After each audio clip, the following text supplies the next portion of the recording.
పరిశుద్ధమైన పవిత్రమైన నిష్కలకమైన రక్తాన్ని కార్చి నన్ను మార్చినందుకు స్తుతిస్తూ మహిమపరచు. హృదయంలో వచ్చిన స్తుతి ఆరాధన నా విమోచకుడు మీకు దిగుమారుడు నా రక్షకుడు యేసుక్రీస్తు నామమున ఆరాధించుకుంటూ అర్పించుకుంటున్నా తండ్రి. ఆమేన్.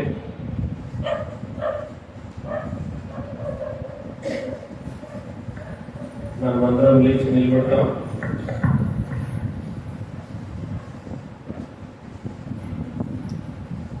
పాట ద్వారా ఎవరైతే ఆరాధన చేయడానికి కోసం వచ్చినారో పాట ద్వారా ప్రభుని ఆరాధిస్తారు.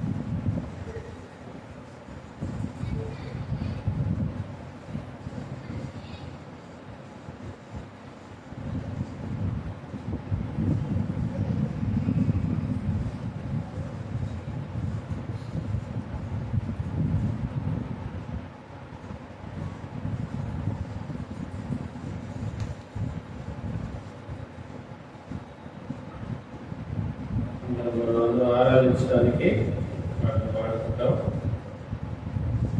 ఓయేసుని ప్రేమ కొత్త పాఠ్య పుస్తకంలో పాఠ సంఖ్య 113, పాత పాఠ్య పుస్తకం అయితే 111.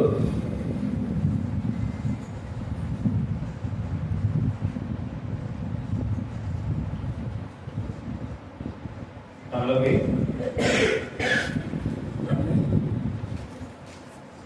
3 చరణాలు మాత్రమే మనం పాడుకొని ప్రభుని ఆరాధించుకుంటాం. ఓయేసుని ప్రేమ అనే పాట పాడుకుంటాం. పాట సంఖ్య 113, పాత పాటల పుస్తకం 111. అలాగే 3 చరణాలు మాత్రమే పాడుకుంటాం. ఓయేసుని ప్రేమ ఎంతో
అంగీకరించి రక్షింపబడి పాప క్షమాపణ పొంది బాప్తిసం తీసుకొని ఇంకా కొంతమంది ప్రభుని ఆరాధించలేరు. ఎందుకు దేనికైనా నేను అడగను. అయితే ఒక మాట మాత్రం నేను మీకు సెలవిస్తాను. ప్రభువుని, ఆయన రక్షణను, ఆయన ప్రేమను తెలుసుకొని ఆదివారం దేవుని మందిరానికి వచ్చి ఇంకా ప్రభుని ఆరాధించకపోతే, ఇంకా ప్రభువుని కొనియాడకపోతే చాలా ప్రమాదంలో ఉన్నామని గుర్తుపెట్టుకోవాలి. అపవాది నిన్ను మోసపరుస్తున్నాడని గమనించి ప్రభువును నువ్వు ఎరిగినావు, ప్రభువును నువ్వు గుర్తించినావు, ప్రభువును నువ్వు తెలుసుకున్నావు, ప్రభు దగ్గరికి నువ్వు వచ్చినావు, ఆయన నీ పాపాలు క్షమించాడు, నిన్ను రక్షించాడు. అది తెలుసుకుని ఇంకా నువ్వు ఆరాధించకపోతే అపవాది నిన్ను మోసపరుస్తున్నాడని మాత్రమే నువ్వు గుర్తుపెట్టావు. ఇది ఎవరో చేసేది కాదు, కేవలం అపవాదే.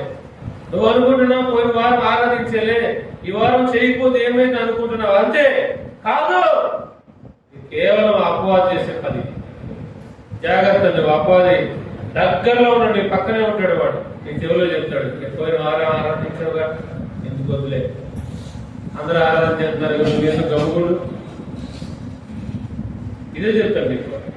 రెండు చేతులు నీకు జోడించి నీకు చెప్తాను, దయచేసి మౌనంగా ఉంటుంది. దేవుడు సైలెన్స్ అయిపోతున్నారు, ఎందుకో నాకు తెలియదు. మరి మీరు రక్షింపబడ్డారు అంటున్నారు, పాపాలు ఒప్పింపబడ్డాయి అంటున్నారు, ప్రభు మిమ్మల్ని కనికరించాడు అంటున్నారు, ఆయన దయ మీ మీద ఉందంటున్నారు, దేవుని మందిరానికి వస్తున్నాం అంటున్నారు. ఎందుకు మౌనంగా ఉంటావు? ఎందుకు మౌనంగా ఉంటావు? ప్రభు చేసిన మేలు నీకు తెలియదా? ఆయన చేసిన ఉపకారాలు నీకు తెలియదా? ఆయన నిన్ను ఎలాగ రక్షించుకున్నాడో, ఏ విధంగా నీ కొరకు శ్రమలు అనుభవించినట్టు నీకు తెలియదా? అమ్మా, వాక్యం నువ్వు చదవదు. నేను మాట్లాడినప్పుడు నా వైపు చూడు. నువ్వు ఖాళీగా ఉన్నప్పుడు వాక్యం చదువుకో ప్రశాంతంగా, గంటలు. ఎందుకు నువ్వు మౌనంగా ఉంటున్నావు నాకు తెలియదు, నేను అడగను. అయితే నువ్వు ప్రమాదంలో ఉన్నావని మాత్రం నేను ఒక హెచ్చరిక మాత్రం నీకు చెప్పాను. ప్రభుని ఆరాధించకుండా అపవాది మాత్రమే ఒక పని చేస్తాడు. వాడు మందిరానికే రాలేడు. ఒకసారి ఆదివారం వచ్చిందంటే ప్రతి ఇంటికి వెళ్తాడు, వాడు ప్రతి ఒక్కరి దగ్గరికి వెళ్తాడు. వారు వీళ్ళని ఎందుకు నమ్మకుండా దానికోసం ప్రయాసపడాలి, నీళ్ళని కడుక్కోవాలి, అన్నం చేసుకోవాలి, అన్ని రెడీ చేసుకోవాలి, మరి దానికోసం ఒక బట్టలు కొనుక్కోవాలి, బట్టలు వేసుకోవాలి, అన్ని ఎందుకు ఇంట్లో పడుంటే పోయింది. బ్రదర్ దగ్గరికి అందరు ప్రతి మనిషి దగ్గరికి వెళ్తాడు వాడు.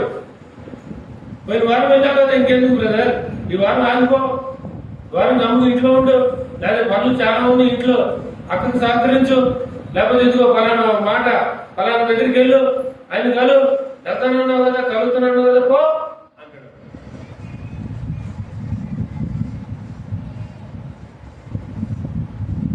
దేవుని బిడ్డ, దేవుని మందిరానికి ఎప్పుడైతే వచ్చినామో, దేవుని మందిరంలో ఎప్పుడైతే మనం ఉన్నామో, మనం ప్రభు రక్షించడానికి మనం ఎప్పుడైతే ఎరిగాము, ప్రభుని ఆరాధించాలి.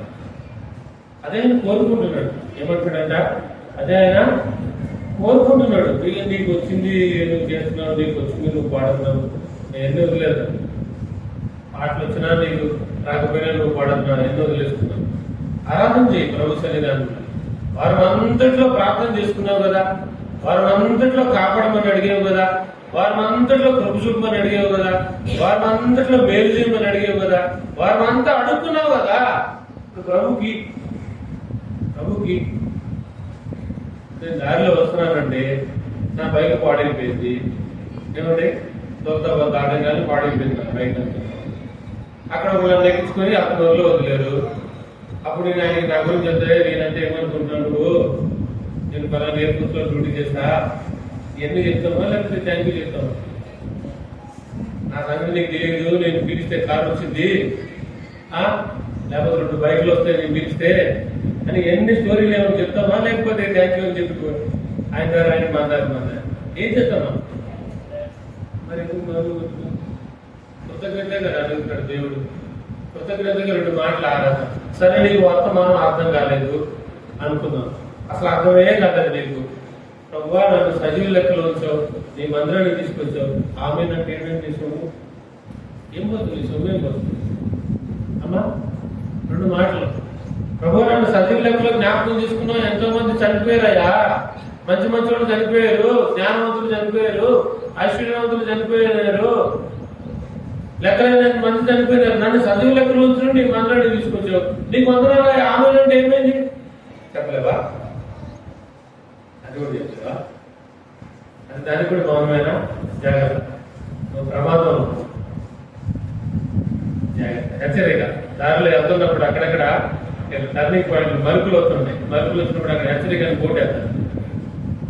లేకపోతే ఇంత స్పీడ్ వెళ్ళాలని కూడా బోట్ వేస్తారు. అక్కడ ఇంతకన్నా స్పీడ్ పోవద్దని కూడా వేస్తారు. అందుకని మించిపోయాం అనుకో ప్రమాదం.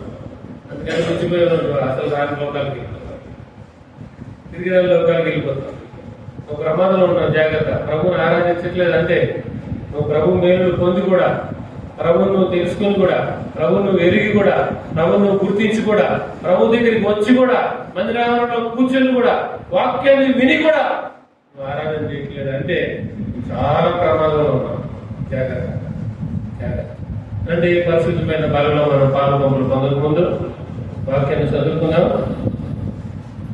మనకు తెలిసిన మాటలే, ప్రతి ఆదివారం చదువుకునే మాట. అపోస్తలుడైన పౌలు కొరింథీయులకు రాసిన పత్రిక 11వ అధ్యాయము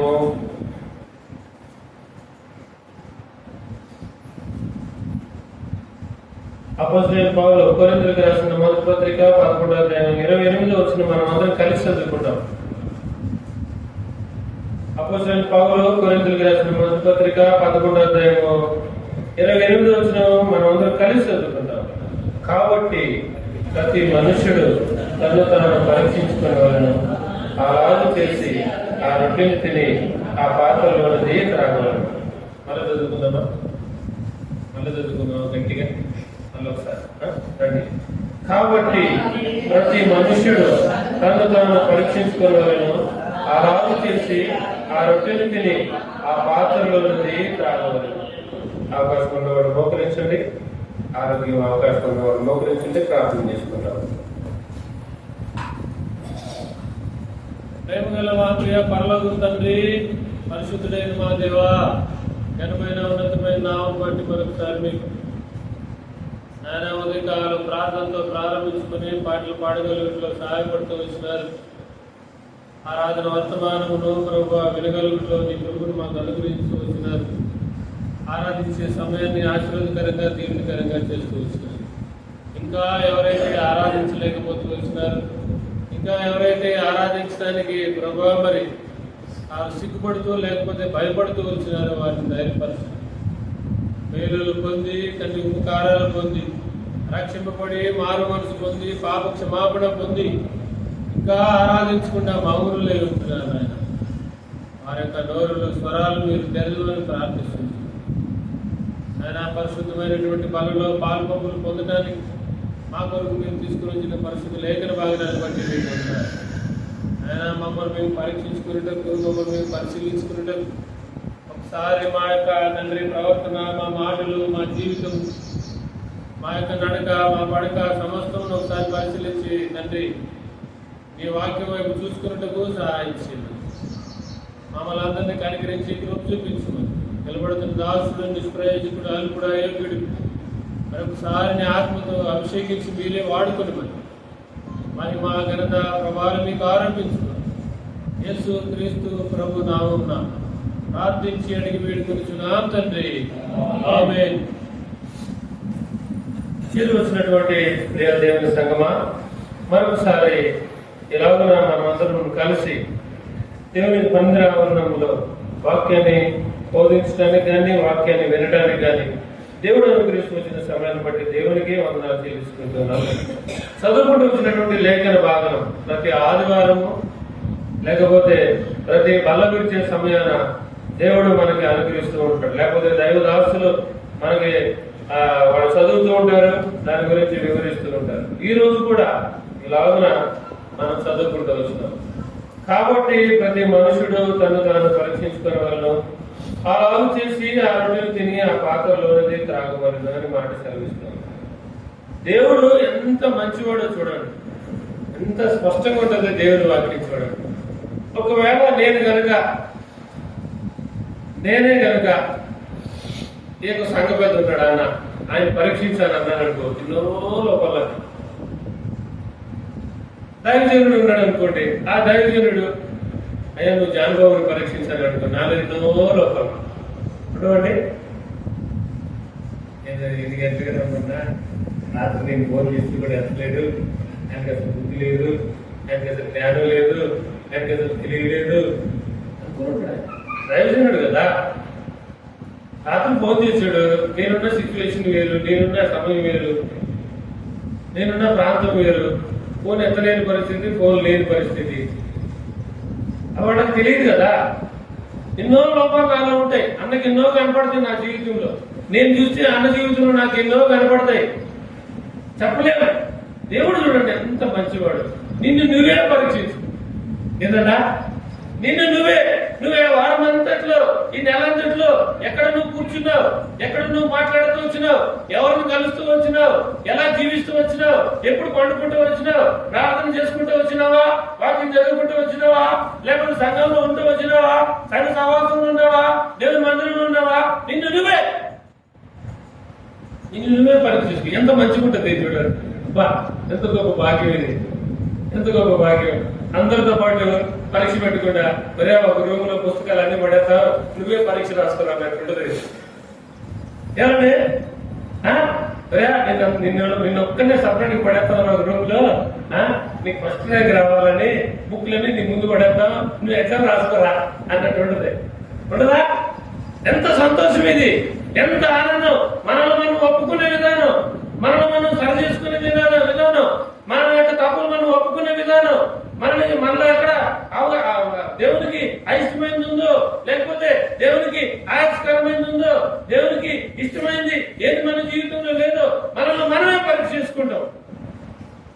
ఎంత గొప్ప మాట ఇది, ఎంత గొప్ప మాట, ఎంత గొప్ప మాట చూడండి. దీనికి ఇక అసలు నాకు ఒక్కోసారి ఇదే మాట నేను దైవజనుల్లో చదివితే చాలా మంచిది, మా సేవకుడికి చెప్పలేదు నా గురించి పరీక్షించలేదు, మా సేవకుడికి చెప్తే ఎన్ని ఉంటాయి నాతో బలహీనతలు, సంఘ ప్రార్థనకే రాడన్నా ఒక్కోసారి అంటాడు, అంటాడు మా సేవకుడికి చెప్తే సంఘ ప్రార్థనకి రాడన్నా జానుబాబు, అదే ఒక డ్యూటీ అంటాడు. ఆన్లైన్ ప్రేయర్ కూడా రాలా మొన్న శుక్రవారం అంటాడా కూడా. నిజమే, ఇదంతా నిజమే. ఆయన కొత్త ప్రభు, ఆయన మంచి జీవితం కాదు అంటాడు మా సేవకుడు. ఉందానికి అధికారం ఉంది, అందుకే దేవుడు అంటున్నాడు నిన్ను నీవే. ఆ పరీక్ష చేసుకునే సమయంలో మనకి దేవుని వాక్యం ఆధారం. ఎట్లా పరీక్ష చేసుకోవాలి ప్రభువా, నన్ను నేను పరీక్ష చేసుకుంటాకి నాకేం కనపడతలేదు ప్రభువా, నన్ను నేను పరీక్ష చేసుకుంటాకి నాలో లోపాలు నాకు గుర్తు రావట్లేదు ప్రభువా, నన్ను నేను పరీక్ష చేసుకుంటాకి నేను ఎక్కడ పడిపోయినా నాకు తెలియట్లేదు ప్రభువా, నేను ఎక్కడ జారిపోయినా నాకు తెలియట్లేదు ప్రభువా, ఎట్లా ప్రభువా. కొంతమంది మర్చిపోతారు. ఒకరికి నేను చెప్పే ఒక మాట, ఒకరికి ఒక మాట చెప్పాను నేను పోయిన వారంలో, నేనే మర్చిపోయాను. పాపం ఆయన పరిస్థితి అదే దారుణంగా ఉంది, మళ్ళీ దారుణంగా ఉంది. అప్పుడు మంచోడే, ఆర్టీసీ కండక్టర్ ఒకప్పుడు చక్కగా కుటుంబాన్ని పోషించుకునేవాడే, చక్కగా కుటుంబంతో కలిసి దేవుని మందిరానికి వచ్చేవాడే. ఆ తర్వాత తన యొక్క పరిస్థితి అంతటిని మార్చివేయడానికి తనకి మద్యం అలవాటైపోయింది. దానివల్ల ఆయన డ్యూటీకి వెళ్లకుండా ఆ యొక్క డ్యూటీ కూడా పోగొట్టుకున్నాడు. ఆ తర్వాత ఆ కుటుంబం కొంత డబ్బులు సంపాదించుకొని వారు చిన్న వ్యాపారం పెట్టుకుంటూ వచ్చినారు.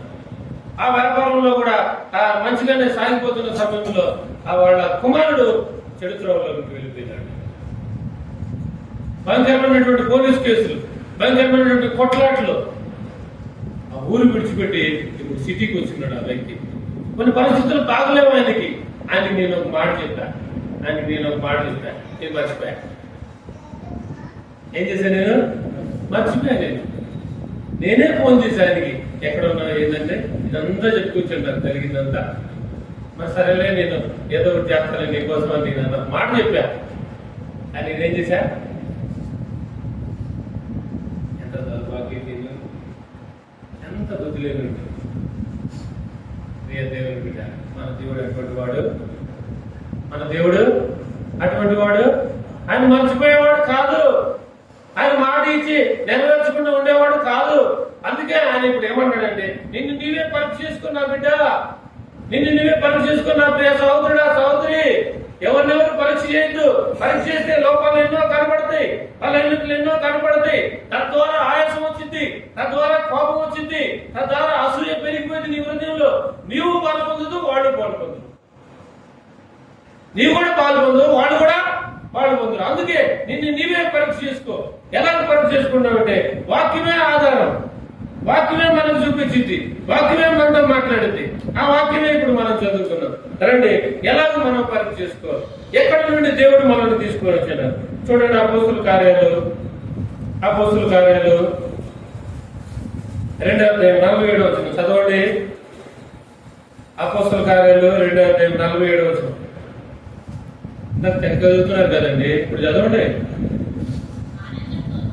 ఆనందముతోనూ నిష్కపటమైన హృదయముతోనూ ఆహారం పుచ్చుకొనుచుండిరి, మరియు ప్రభు రక్షణ పొందుచున్న వారిని అనుదినము వారితో చేర్చుచుండెను. చేర్చబడిన జనాంగము మనం. ఇప్పుడు నా వైపు చూడండి, మీరందరూ వాక్యం వైపు చూడమన్నప్పుడు చూడండి, వాక్యం చదవమన్నప్పుడు చదవండి, నా వైపు చూడమన్నప్పుడు నా వైపు చూడండి. దేవుని యొక్క వాక్యం ఏం సెలవిస్తుంది? అదే యేసుక్రీస్తు ప్రభు వారు ఈ భూమి మీద 33.5 సంవత్సరాలు జీవించి ఆయన కలువరి శిలువలో నీ కొరకు నా కొరకు ఎక్కి ఆయన రక్తమును కార్చి ఆయన మరణము పొంది సమాధి చేయబడి తిరిగి లేచి ఆయన వెళ్లిపోయిన తర్వాత పరిశుద్ధాత్మను మన కొరకు పంపించి అపోస్తులని అలాగే ఆయన పంపబడి అనగా వారితో వాగ్దానం చేసి వారిని పంపించి అక్కడ మాట్లాడుతున్న మాట అనగా అక్కడ చెప్తున్నటువంటి వాక్యము. పేతురు నిలవబడి వాక్యాన్ని బోధిస్తే 3,000 మంది చేర్చబడ్డారట. 3,000 మంది ప్రభువుని నమ్ముకున్నారట. వాళ్ళందరూ చెదిరిపోతారని, వాళ్ళందరూ తొలగిపోతారని, వాళ్ళందరూ ఎక్కడికైనా వెళ్ళిపోతారని, మరలా లోకంలోకి వెళ్తారని, మరలా ఆశల్లోకి వెళ్ళిపోతారని, మరలా ఆచారంలోకి వెళ్ళిపోతారని, మరలా అలవాట్లోకి వెళ్ళిపోతారని సంఘంగా సమకూర్చారట. ఎట్లా సమకూర్చారట? సంఘంగా సమకూర్చారట. నిన్ను నన్ను అంతేగా, నీవు నేను అంతేగా. మరి ఉంటున్నామా వెళ్ళిపోతున్నామా? ఉంటున్నామా వెళ్ళిపోతున్నామా? ఎక్కడెక్కడి నుండో నిన్ను తీసుకొచ్చాడు. అసలు నువ్వెక్కడో నేనెక్కడో, అసలు నీ ప్రాంతం ఏదో నా ప్రాంతం ఏందో, అసలు నీ భాష ఏందో నా భాష ఏందో, అసలు నీ మాటలు ఏందో నా మాటలు ఏందో, నీ ఆలోచన ఏందో నా ఆలోచన ఏందో ఎవరికి పొందులేదు. ఇది ఒక సంఘం, ఇది ఒక సంఘం. ఈ సంఘంలో చేర్చబడ్డాను. కాదంటావా? కాదంటావా? నేను చేర్చబడలేదండి, మా ఊర్లో ఉంది కనుక నేను వస్తున్నానండి అంటావా? నేను చేర్చబడలేదండి, మా ఊర్లో ఉంది కదండి, మీరు బీడి చేస్తారని వచ్చేదండి, ఆశీర్వదిస్తాడని వచ్చేదండి అంటావా? చేర్చబడిన జనం. ఎవరు మనం? చేర్చబడిన జనం. చూడండి, 2వ మాట ఏంటి? ఆ చేర్చబడిన జనం ఏం చేయాలి?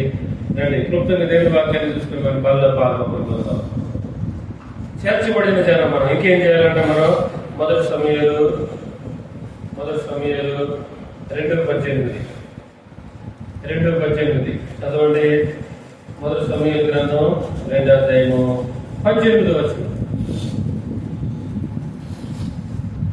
చదవండి. తీసిన వారు మొదటి సమయాల గ్రంథము 2:18 చదవండి. బాలుడైన సమయాలు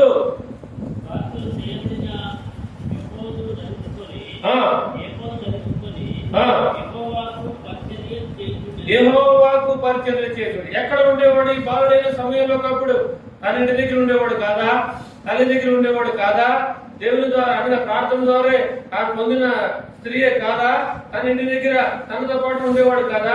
ఎప్పుడైతే దేవుని మందిరానికి చేపట్టాడో, ఎప్పుడైతే దేవుని మందిరానికి రాబడ్డాడో, ఎప్పుడైతే దేవుని మందిరంలో చేర్చబడ్డాడో, ఎప్పుడైతే దేవునితో సహవాసం కలిగి ఉన్నాడో సేవ చేస్తున్నాడు. ఏం చేస్తాడంట? పరిచర్య చేస్తాడు. పరిచర్య ఉందా మనకి? పరిచర్య విధానం. ఏదన్నా ఒక పని మందిరంలో చేస్తామా? ఈరోజు ఒక పని కోసం నన్ను పిలిచారు మందిరంలో, ఈరోజు ఒక పని కోసం నన్ను మందిరంలో పిలిచారు, నా దగ్గర టైం లేదు. ఇక్కడ రాకపోతే ఈరోజు, అక్కడ పోకపోతే వాడు ఊరుకోడు, అసలు ఈ 2 చేయకపోతే ఆయన ఊరుకోడు. అర్థమవుతుంది? ఇక్కడ రాకపోతే ఈ ఊరుకోడు దైవజనుడు, అక్కడ పోకపోతే వాళ్ళు ఊరుకోరు, అసలు ఈ 2 చేయకపోతే ఆయన ఊరుకోడు. అర్థమవుతుందండి మీకు? ఎప్పుడైతే ఆ యొక్క సమయాలు గారు లేకపోతే బాలుడుగా ఉన్నప్పుడు దేవుని మందిరానికి తేపడ్డాడో, ఎప్పుడైతే దేవుని మందిర ఆవరణంలో ఆయన మోకరించి వచ్చినాడు, ఎప్పుడైతే ఆ యొక్క మనసు ముందు ఆయన ఆ యొక్క వస్త్రాలు ధరించి ఆ యొక్క పరిచర్యను చేయడానికి వచ్చినాడు. చేర్చబడిన నీవు, విలువబడిన నీవు అనగా దేవుని మందిరంలో కనబడుతున్న నీవు నేను కూడా దేవుని పరిచర్య చేయాలి. దేవుని పని మనం చెయ్యాలి. దేవుడు మనకు ఒక పని పెట్టాడు. నాకెవరు పని చెప్పారన్నా, నాకెవరు చెప్తారన్నా పని, నాకేది చెప్తారన్నా అని అనుకుంటున్నాను నువ్వు ఒక దైవజనుడు ఈ విధంగా పని నాకు ఎవరు చెప్పారన్నా. నేను ఆయన దగ్గరికి వెళ్ళాడు ఒక వ్యక్తి, మా మందిరంలో నాకు ఏం పని చెప్పారన్నా అన్నాడు. నువ్వు ఎక్కడుంటావు బ్రదర్ అని అడిగాను. ఫలానా దగ్గర. అందుబాటులో ఉన్న వాళ్ళకి పని, ఎవరికి అందుబాటులో ఉన్న వాళ్ళకి పని రావాలి. దేవుని మందిరం దగ్గరికి రావాలి. అడగాలి దైవజనుడు నీకు పని చెప్తాను. నువ్వు ఎక్కడో ఉండి నాకు పని చెప్పారంటే నేను విలువ నీకు ఫోన్ చేయాలి. నువ్వే అడగాలి, తెలుసుకోవాలి, నువ్వే గుర్తించాలి. ఇది ఎక్కడ ఉంది, ఇది అవసరం ఉంది, ఇది ఈ ఫ్యాన్ తిరగట్లేదు, ఈ లైట్ లేదు, ఇది ఈ చేపలు లేవు, లేదా ఇది ఈ మైకులు లేవు, లేకపోతే బయట బండలు లేవు, లేకపోతే నీళ్లు లేవు తాగడానికి. గుర్తించాలి. ఏం చేయాలి? మనం ఇప్పుడు చేర్చబడిన మనం ఏం చేయాలి? దేవుని పరిచయం చేయాలి. తర్వాత చూడండి, తర్వాత 3వ చూడండి, మత్తయి సువార్త చేర్చబడిన మనం దేవుని పరిచయం సహకరించే వారిగా ఉండాలి. సహకరించే వారు ఏం చేయాలి చూడండి. మత్తయి సువార్త 25:1 మత్తయి సువార్త 25:1 మత్తయి సువార్త 25 మొదటి వచనం. పరలోక రాజ్యము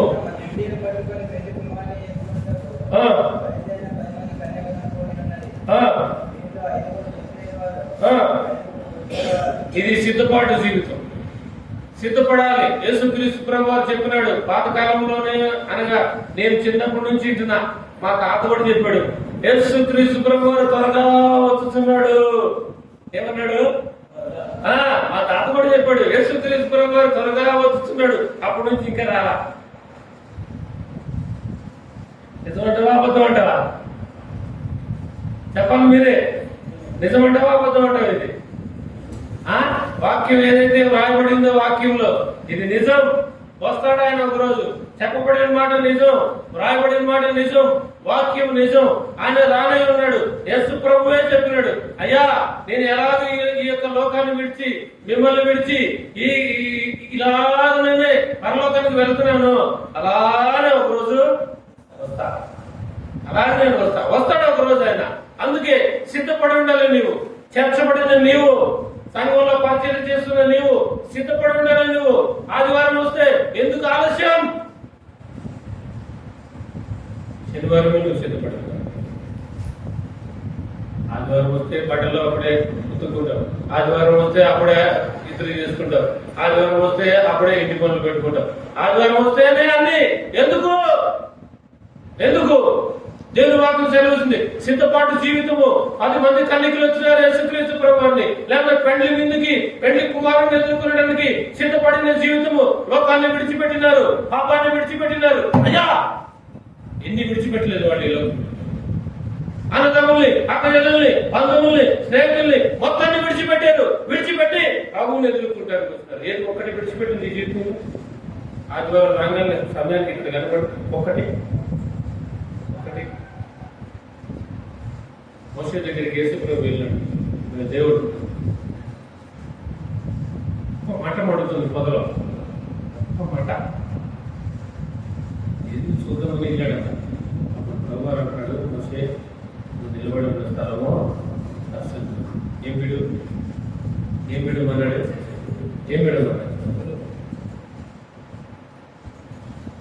విడిచిపెట్టలేము.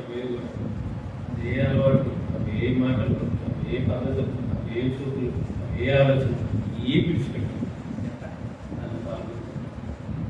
ఒక్కటన్నా ఈరోజు ఒప్పుకో ప్రభు దగ్గర, ప్రభు ఈ బలహీనత నా దగ్గర ఉంది. చేర్చబడిన జనమే మనం, పరిచయం చేస్తున్నటువంటి జనమే మనం. ఆ తర్వాత మనం సిద్ధపరచబడాలి ఈ దేవుని కొరకు. సిద్ధపాటు ప్రతిదినం. ఎప్పుడు వస్తాడో తెలియదు, ఎలా వస్తాడో తెలియదు, ఎట్లా ఉంటుందో తెలియదు, రాత్రి వస్తాడో తెలియదు, పగలు వస్తాడో తెలియదు, మధ్యాహ్నం వస్తాడో తెలియదు, అర్ధరాత్రి వస్తాడో తెలియదు, కోడి కూర్చుంటప్పుడు వస్తాడో తెలియదు, ఎప్పుడు వస్తాడో తెలియదు. సిద్ధపాటు ఉందా మన జీవితంలో? ఒక సిద్ధపాటు కలిగి ఉంటున్నామా? ఏదైనా ఒకటి వదులుకుంటున్నామా మన జీవితంలో? ఆదివారం నేను ఈ పని చెయ్యను, ఏదైనా ఒకటి ఈరోజు వదులుకో. ఏదో ఇది బలహీనత నాకు తెలియదు, ఆదివారం మందిరానికి రానియకుండా నేను ఏది ఆపుతుందో నాకు తెలియదు, అది ఈరోజు విడిచిపెట్టి శనివారమే సిద్ధపడిపో, శనివారమే అన్ని రెడీ చేసుకో. ఒకవేళ ఆదివారం ఆలస్యమైందని దేవుని సన్నిధానంలో ఒప్పుకుంటున్నాను, ఆదివారం ఆలస్యమైందని శనివారం రాత్రికే ఏంటిది ఏంటిది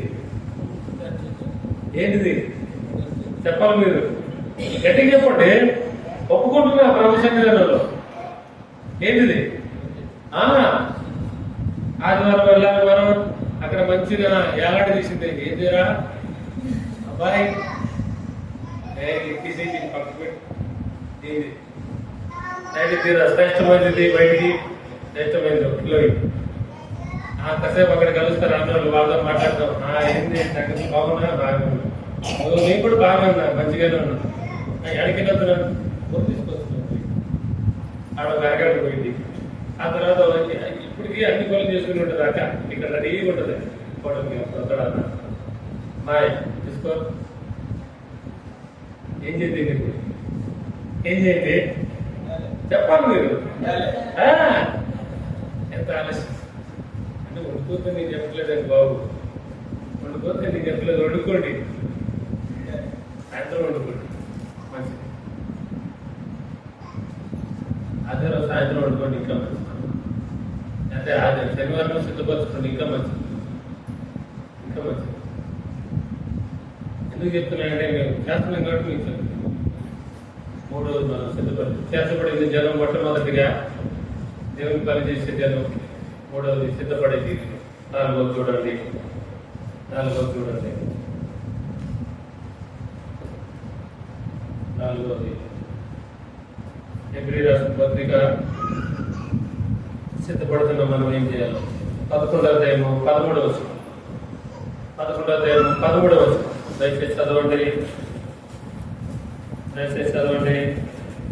11వ అధ్యాయము 13వ వచనం హెబ్రీ పత్రిక. వీరందరూ ఆ వాగ్దానంలో ఫలము పొందకపోయినను, అనుభవింపకపోయినను దూరం నుండి చూచి వందనము చేసి తాము భూమి మీద పరదేశంలోనూ యాత్రికులునే ఉన్నామని ఒప్పుకొనిది. ఇక్కడ మనం చూసే జీవితం ఏంటంటే నిరీక్షణ కలిగిన జీవితం. ఇప్పుడు నా వైపు చూడండి మీరందరూ. మొట్టమొదట ఏంటంటే మనం చేర్చబడిన, 2వది పరిచర్య చేసే జీవితం, 3వది సిద్ధపరచబడే జీవితం, 4వది ఎదురు చూస్తున్నాడు.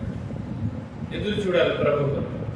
ఎప్పుడైతే మనం ఈ యొక్క ఆ ప్రాంతాల నుండి, ఆయా గ్రామాల నుండి, ఆయా వ్యవస్థల నుండి, ఆయా కులాల నుంచి, ఆయా మతాల నుంచి చెప్పాలంటే ఇంకా ఆయా ఆలోచనల నుండి, ఆ గృహాల నుండి ఎప్పుడైతే నువ్వు మందిరంలో చేర్చబడ్డావో, ఎప్పుడైతే మందిరంలోకి నువ్వు వచ్చినావో, దేవుని పని ఎప్పుడైతే నువ్వు చేస్తా ఉంటున్నావో, నిన్ను నువ్వు ఎప్పుడైతే సిద్ధపరచుకుంటూ ఉన్నావో, అప్పుడు నువ్వు నిరీక్షణ ప్రభు వైపు ఉండాలి.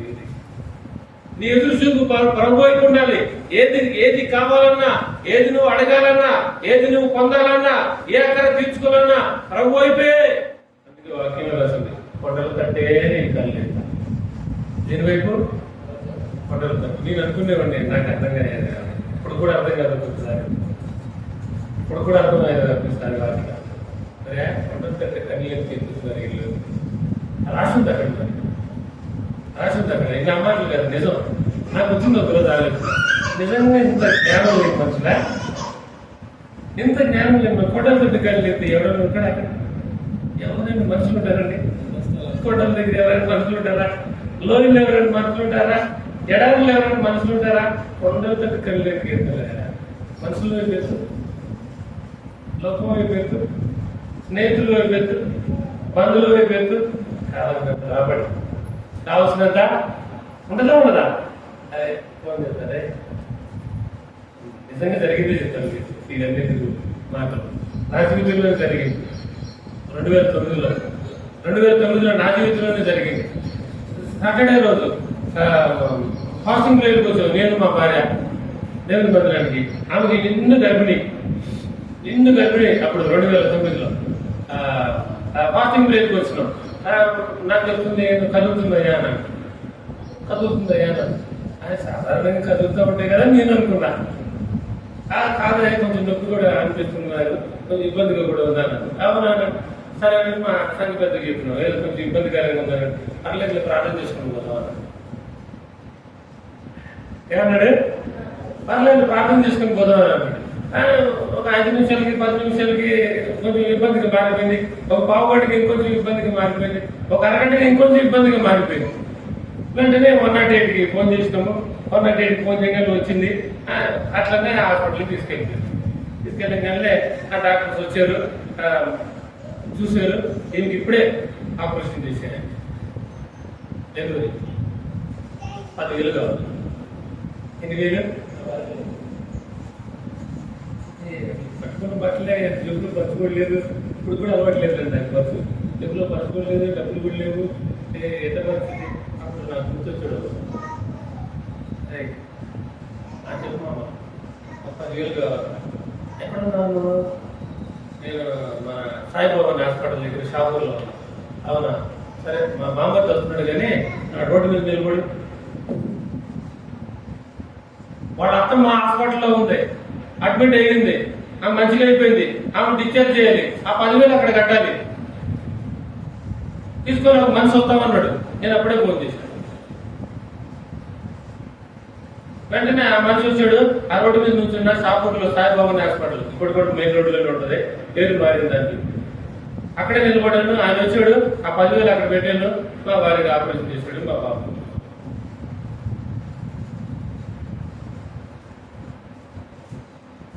చూస్తాను కొన్ని విషయాల్లో కాదని నేను అట్లా.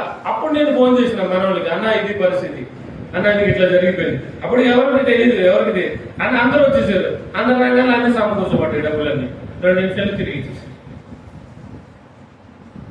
అక్కడ తిరగదని నేను అంటలేదు, అవుతుంది. కానీ మనం ఏ వైపు చూడాలి? ఎటువైపు చూడాలి మనం? దేవుడు అంటున్నాడు, భూదిగంధ నివాసులారా, నా వైపు చూసి రక్షణ పొందుడి, ప్రయాసపడి భారం మోస్తున్న జనులారా, నా యొక్కకు రండి. వెళ్ళిపోతుంది. కాదని నేను అంటలేదు. నా జీవితంలో కూడా జరిగింది, నీ జీవితంలో కూడా జరగచ్చు. పరీక్ష చేసుకో. అప్పటి నుండి ఇప్పటి వరకు ఎవరి వైపు నేను చూడను, ఎవరి వైపు కూడా. ఫస్ట్ ఫోన్ చేసేది మనోళ్ళకి, అన్న ఇది పరిస్థితి, ఓకే. ఇప్పటికి కూడా ఏ పరిస్థితి వచ్చినా, ఏ కష్టం వచ్చినా, ఏ నష్టం వచ్చినా, ఏ ఇబ్బంది వచ్చినా, ఏ ఇరుకు వచ్చినా, ఏది వచ్చినా, అన్నా ఓకే. మన జీవితంలో సిద్ధపరచబడుతున్నాం. మనం ఏ వైపు చూస్తున్నాం? అప్పుడు అనుకునేవాడు, కొండల వైపు చూస్తున్నారు, వీళ్ళకి బుద్ధి లేదు. కొండల వైపు చూస్తున్నారు, వీళ్ళకి బుద్ధి లేదండి. అసలు కొండల్లో ఉన్నటువంటి గని సంపద ఎంత ఉందో మీకు తెలుసా? చోట రత్నాల కొండ మీకు తెలుసా? మీకు రత్నాల కొండ ఉంది ఒక చోట. కొండ ఉందండి నిజంగానే. ఆ కొండలు కొండలో ఎత్తుకుంటూ పోతే అంటే రత్నాలే దొరుకుతుంది. ఒక కొండ బంగారం కొండ ఉండదు, ఒక కొండ అన్ని వజ్రాల కొండ ఉంటుంది. ఉంటే దాని లోపల దాగి ఉంటుంది. బంగారం, వజ్రాలు, వెండి, రాగి అన్ని కొండల్లో దాగి ఉంటాయి. అన్ని దాగి ఉంటాయి. దాన్ని ఒక దైవజనుడు ప్రార్థన చేస్తున్నట్టే ఆశ్చర్యపోయింది. ఇదేమో మనకి ఏదైతే ఆలోచన ఉంటుందో దాన్ని దేవుడు బయలుపరుస్తుంది. ఒక పాట నేను నేర్చుకుందామని మొన్నే నేర్చుకుంటున్నా. ఒక పాటనే, అదే పాట నేను ఏప్రిల్లో పాడుతున్నాను. అదే పాట. అదే ఇంత ఆశ్చర్యం. లైవ్ పెట్టుకోగానే అదే వస్తుంది పాట. ఎంత మంచి దేవుడు మన దేవుడు. మన అక్కలు ఎట్లా తీరుస్తాడు చూడండి, మన అవసరాలు ఎట్లా తీరుస్తాడు చూడండి. ఎప్పుడైనా కానీ ప్రియులారా, అలాంటి పరిస్థితులు మన జీవితంలో చూడు. మనం చేర్చబడిన వారమే కాదని నేను అంటలేదు. దేవుని పని చేసే వారంగా మనం అయిపోవాలి. ఆ తర్వాత మనం సిద్ధపరచబడే వారంగా మనం అయిపోవాలి. ఆ తర్వాత మనం ప్రభు వైపు చూసే వారు అయిపోవాలి. నిరీక్షణ ప్రభు మీద, ఓపిక ప్రభు మీద, సమస్తం ప్రభు మీద, మన చూపు, మన గమనము ప్రభు మీద వెళ్ళిపోవాలి. మనం ప్రభు వైపు మనం చూడాలి. ఏదైనా, ఏ సమస్య అయినా, ఏ బాధ అయినా కానీ ప్రభువా నీవే. ఆ పరిశుద్ధ గ్రంథంలో ఎంతమంది దైవజనులు దేవుని వైపు చూడలేదు. అయ్యో, 3 అగ్నిగుండంలో వేస్తా ఉంటున్నారు. వారి యొక్క దేవుడు రక్షిస్తాడో రక్షించడాన్ని వారిని అగ్నిగుండంలో పడేయడానికి సిద్ధమైపోయినప్పుడు, వారిని ఆ అగ్నిగుండంలో పడవేయడానికి అందరూ కూడా సమకూర్చబడినప్పుడు, అగ్నిగుండంలో పడేస్తే ఎవరున్నారు? 4వ వ్యక్తి కనపడుతున్నాడంట. ముగ్గురే మనం వేసమే, 4గురు కనపడుతున్నారు. ఎక్కడి నుండి వచ్చాడయ్యా? నువ్వు అనుకుంటున్నా నా సమస్యలు నా దగ్గరికి రావడానికి, నువ్వు అనుకుంటున్నా నా బాధలు నా దగ్గరికి రావడానికి. వస్తాడు. అగ్ని గుండంలోనికి వచ్చిన దేవుడు నీ దగ్గరికి రాడా? నీ దగ్గరికి రాడా? వస్తాడా? ఎవరికి తెలియదులే నేనంటే, ఎవరు నన్ను పట్టించుకోవట్లే, అబ్రహాం ఇంట్లో నాకు స్థానం లేదులే, అబ్రహాం నన్ను పట్టించుకోవట్లేదు, అబ్రహాం నన్ను పొమ్మంటున్నాడు, అబ్రహాం నన్ను విడిచిపెట్టమంటున్నాడు, నేను వెళ్ళిపోతా, నేను పారిపోతాను, అరణ్యంలో వెళ్ళిపోతా ఉంది. ఎవరు వచ్చారు ఆమె దగ్గర? ఎవరు వచ్చారు ఆమె దగ్గరికి? మన గురువారు మేము మాట్లాడుతున్నారు. ఎవరు వచ్చారు ఆమె దగ్గరికి? అమ్మా ఎక్కడికి వెళ్తాను? ఎవరన్నా అంటారు నీ దగ్గరికి వచ్చి? ఎవరన్నా నీ బాధల్లో, నీ కష్టాల్లో, నీ ఇరుకుల్లో, నీ శ్రమల్లో, నీ శోధనలో ఎవరైనా అంటారా? ఎవరైనా? నేను ఉండను ప్రభు ఇక్కడ. అసలు ఏమి నన్ను మంచి చూసుకోదు, నన్ను బాధ పెట్టింది, నన్ను కష్టపెట్టింది, నన్ను తిట్టింది, నన్ను కొట్టింది, నాకు ఇక్కడ అన్ని బాధలే, నేను ఉండను, నేను వెళ్ళిపోతా. వద్దమ్మా నువ్వు అక్కడికి వెళ్ళు, నీకు తెలియదు ప్రభు, నువ్వు ఆకాశంలో ఉంటాను, నేను భూమి మీద ఉంటాను, నాకు అన్ని బాధలే, నా బాధలు నీకు తెలియదు ప్రభు, అందుకే నేను అరణ్యం వెళ్ళిపోతున్నాను, వదిలింది ఆయన. నువ్వు అక్కడికి నువ్వు ఎక్కడికి వెళ్ళు, అక్కడికి వెళ్ళు, నేను నిన్ను బాధలు తీసేస్తానని చెప్పలా, శోధనకు తీసేస్తానని చెప్పలా, నిన్ను స్వస్థపరుస్తానని చెప్పలా, నీకు అధ్యాత్త ఇచ్చేస్తానని చెప్పలా. నువ్వు అక్కడికి వెళ్తే నేను ఆశీర్వదిస్తాను. ఉంటావు మనం ఎప్పుడైనా? ఉంటావు మనం? కన్నాను పెరిగాక నాకు వద్దు, కన్నాను పెరిగాక నాకు వద్దు లేరా లేరా వద్దండి నాకు అన్నాడు. ఏం చేయాలి అర్థం కాదు. ఏదో పెళ్లి చేసావు, పెళ్లిలో సంతకాలు కూడా మేము పెట్టాం. పోలీస్ కేసు అయింది, పోలీస్ కేసు నిజంగా నిజం. పోయాం మేము సేవ కూడా నేను పోయినాం. వివేక చేయకుండా ఇది చేసేది. పోయాం మొత్తానికి కూర్చున్నాం, మాట్లాడాము, అటు మాట్లాడాము, అబ్బాయి ఏం కుదరట్లా, ఇటు కూడా మాట్లాడాం, ఏం కుదరట్లా, అసలేం కుదరట్లా. పోయాం పోలీస్ స్టేషన్, ఏమంటే మరి ఏం చేయమంటారు, మీకు తెలుసు కదా పాస్టర్ గారు, మీరే ఏదో ఒకటి ఏంటంటే సేవ ఉంటాయన్న. పోలీసులు ఇదే చెప్తారు కదా ఎక్కువ, పాస్టర్లు అంటే గౌరవిస్తారు, వాళ్ళు కూడా తెలుసు. మీరే ఏదో ఒకటి ఏంటి కాంప్రమైజ్ అవ్వండి, కేసు మనం రిటర్న్ తీసుకుంటాం. నీకు ఈసారి ఉద్రేకంగా వెళ్ళిపోయింది, కోపం మీద వెళ్ళిపోయాను. ఇద్దరమే అక్కడికి వెళ్ళాము, బాబుతో మాట్లాడే, అబ్బాయి అసలు కుదరదు డీటెయిల్ అసలు ఇంక కుదరదు అంటుంది. ఇంకా ఆ స్పీడ్ పెరిగింది. ఒకటే లోపల ఉండాలి కదా నువ్వు, తగ్గించుకుని ఉండాలి కదా నువ్వు. దేవుడు చెప్పాడు కదా మనకి. అక్కడ సరే 2 నిమిషాలు అక్కడ సరే ఇటుపోయావు, ఇక్కడ రూమ్ లో కూడా పెట్టావు, ఆడిపోయావు. ఎంత పట్టుకున్నారు ఆయన, అసలు నీకు పిల్ల దొరకదు, ఒక పిల్ల దొరికి ఎంత పట్టుకున్నారు కదా, చేసుకుని ఉండరా బాబాలంటే కుదరదు అని కూడా ఒకటి పడకపోతే మాట్లాడండి అని కూడా ఒకటి చూసుకుని ఒకరు బుద్ధి తెలుసుకుని. ఇప్పుడు వాళ్ళకి ఇద్దరు పిల్లలు ప్రభు సన్నిధానంలో ఉంటారు, చక్కగా పనులన్నీ చేసుకుంటారు. గ్రామ ప్రాంతం అండి, ఇక్కడ కాదులే. ఇక్కడంటే టెక్నాలజీ ఎక్కువ కదండి, దైవోత్సవం పేపర్ మీద సంతకాలు పెట్టి వెళ్ళిపోతుంది. ఊర్లో అడుగుతారు. ఎందుకు చెప్తున్నానంటే కొంతమంది ఉన్నారు అట్లా, వద్దు నాకు అసలు ఈ క్రైస్తవ జీవితమే వద్దు, అసలు చాలా నిష్ఠతో కూడింది, చాలా మంచి ప్రవర్తనతో కూడింది అనగా, లేకపోతే యథార్థమైన జీవితం అనగా నీతిమంతుల జీవితం, ఈ క్రైస్తవ జీవితం వద్దు, అన్ని కష్టాలే. ఒక అమ్మాటదే నా పిల్లల గురించి వస్తా, లేదా రాదు. ఉన్నారా లేరా? ఇప్పుడు కూడా కొట్టలేదు, ఇంకా ఇప్పుడు కూడా కొట్టలేరండి. ఇంకా నేను చెప్పేసిన రోజు నాకు బాధేసి మనసులో చెప్పేసిన అది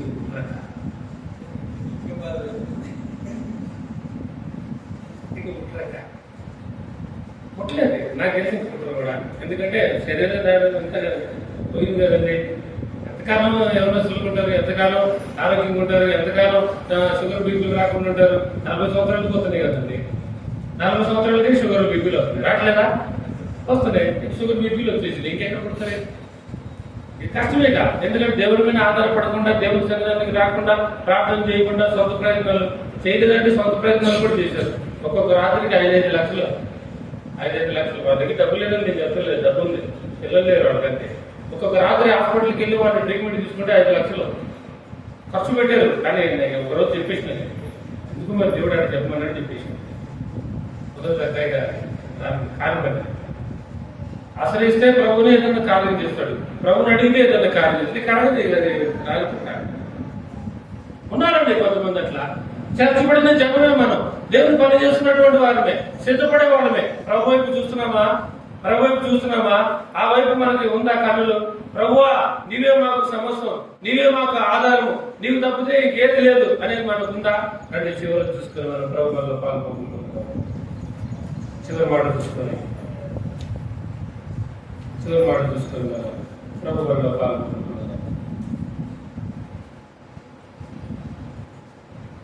అదే మత్తయి సువార్త 25వ అధ్యాయం.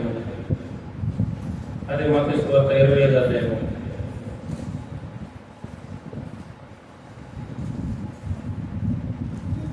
అదే మత్తయి సువార్త 25వ అధ్యాయము.